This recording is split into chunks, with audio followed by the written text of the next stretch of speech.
નવા શ્રમ કાયદાઓને લઈને રાજ્યભરમાં આજે દેખાવો થઈ રહ્યા છે। સરકારી કર્મચારીઓ નવા કાયદાનો વિરોધ કરી રહ્યા છે।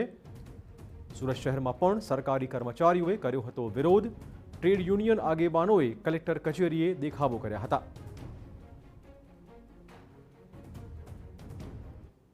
જે રીતે દેશભરની અંદર અલગ અલગ રાજ્યોની અંદર ટ્રેડ યુનિયન દ્વારા જે હડતાલ કરવામાં આવી રહી છે, ત્યારે સુરતની અંદર પણ મોટી સંખ્યાની અંદર ટ્રેડ યુનિયનના જે લોકો છે તે સુરત કલેક્ટર કચેરી ખાતે પહોંચ્યા છે અને જોઈ શકાય છે તે વિરોધ કરતા નજરે પડી રહ્યા છે। ટ્રેડ યુનિયનો આજે દેશવ્યાપી હડતાલની અંદર વિવિધ સેવાઓ પર અસર છે તે જોવા મળી રહી છે।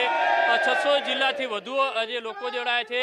જે રીતે જોઈ શકાય છે બેનરો સાથે વિરોધ કરતા નજરે પડી રહ્યા છે અને તેમની સાથે વાત કરીશું તેમની શું માંગણીઓ છે અને કઈ રીતના જે વિરોધ છે તે દર્શાવી રહ્યા છે। કેમ આજે વિરોધ, શું કારણ?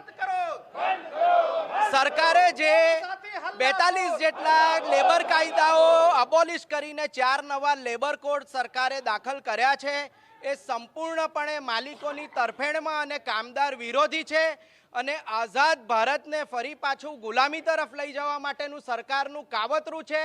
આ સરકાર લેબર કાયદામાં અમેન્ડમેન્ટ કરે છે પણ એ અમેન્ડમેન્ટ અદાણી અંબાણીના ફાયદા માટે કરે છે। શું માંગણીઓ છે તમારી?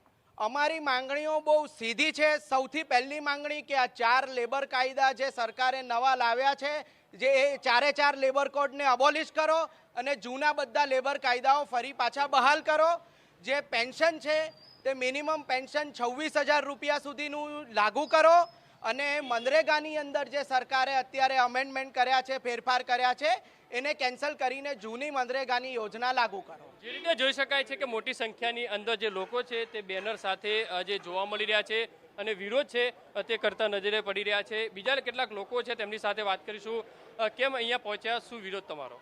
અમે જે નવા એ લોકોએ 4 લેબર કોડ એડ કર્યા છે એના વિરોધ કરવા માટે અમે આવ્યા છે અને જે જૂના 29 લેબર કાયદાઓ છે જે સંગઠનને માન્ય રાખતું હતું અને હવે પછી કોઈ પણ સંગઠન આ નવા કાયદા થકી કોઈ યુનિયન ઊભું નહીં કરી શકશે, કોઈ સ્ટ્રાઇક નહીં પાડી શકશે।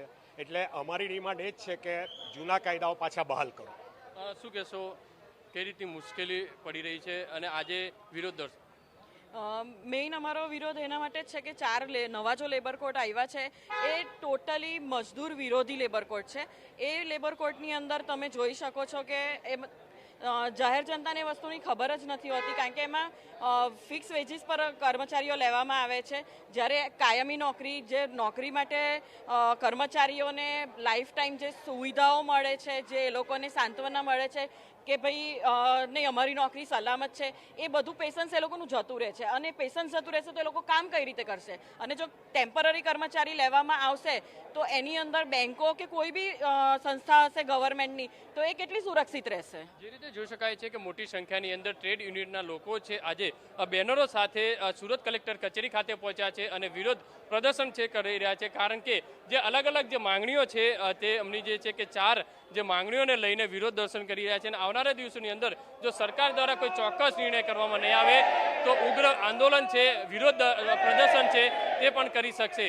ત્યારે આ જે છે અલગ અલગ શહેરો અને જિલ્લાની અંદર આ રીતની સ્થિતિ છે તે જોવા મળી રહી છે। કેમેરામેન સંજય ચંડેલ સાથે બલદેવ સુથાર, TV9 સુરત।